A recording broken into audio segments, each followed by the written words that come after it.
Feeling disconnected from your community? Turn to the Brainerd Dispatch. Local news keeps you in the know on what's happening in your area. From breaking news to high school sports reports, get the important news of the day and updates on local events only at BrainerdDispatch.com.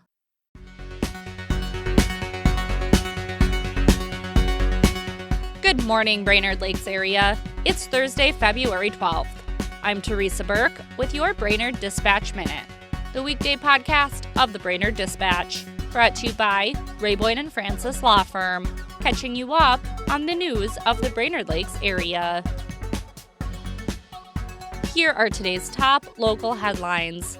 But first, let's hear from our sponsor. When insurance companies care more about their profits than your injuries. Ray Boyd & Francis gets it done. 828-9211. The Highway 371 overpass with the button hook design will be constructed in Baxter.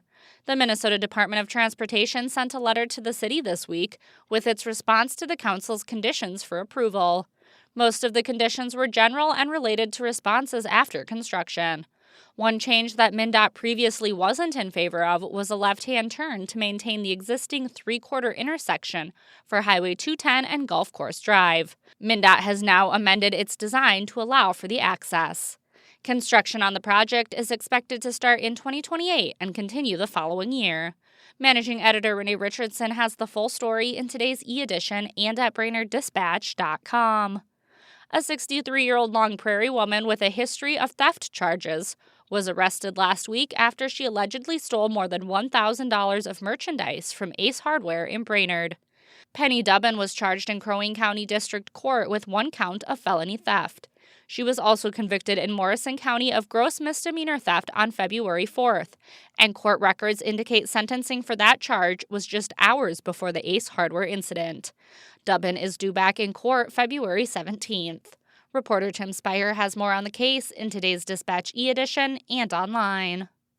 A BNSF railway engine caught fire yesterday while traveling west on the tracks from Brainerd into Baxter. The crossing at Northwest 4th Street was closed for a time Wednesday while firefighters responded to the incident. The train crew was able to shut down the engine and isolate the fire from the rest of the train. Once the crew was off the train and safe, fire crews began using dry chemical extinguishers to put out the fire. Firefighters had to remove the top panels of the locomotive and remove burning filters to access the fire. The initial cause looked to be electrical, and the railway will investigate further. From former Dispatch publisher Terry McCullough's column, This Was Brainerd, Exploring the Dispatch Archives, here's today's tidbit of local history, brought to you by Mills Automotive Group. 100 years ago today, in 1926, the Dispatch reported that pyritol, the explosive used by farmers to blow up stumps in land clearing, needs to be ordered now for use in the spring. Minnesota has been allotted 3 million pounds of the war surplus material. If the total is not signed for, farmers will have to use dynamite at 2 to 4 times the cost of pyritol. For a daily dose of This Was Brainerd, visit BrainerdDispatch.com or find McCullough's column in the newspaper or e-edition.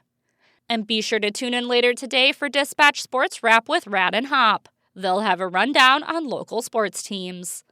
Now here's today's Lakes area forecast, brought to you by JN Tree Service and Landscaping. Storm Tracker.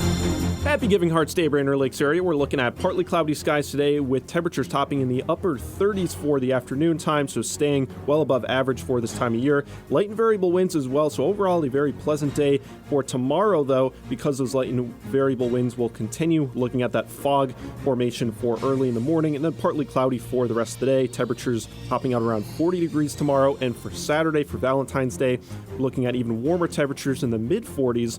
Partly cloudy skies throughout the weekend time with a light wind at about 5 to 10 miles per hour from the south, and we'll continue to see those mild temperatures holding through the beginning of next week before our next chance of rain and snow through the middle of the week as those temperatures dive into the 30s and even 20s and teens by later next week. This is Storm Tracker meteorologist Stefan Sundy. Thanks to Mills Automotive Group, Ray Boyd & Francis Law Firm, and JN Tree Service and Landscaping for their support. And thank you for listening to the Brainerd Dispatch Minute. For more news throughout the day and for information on becoming a subscriber, visit BrainerdDispatch.com. Have a great day, and we'll catch you tomorrow.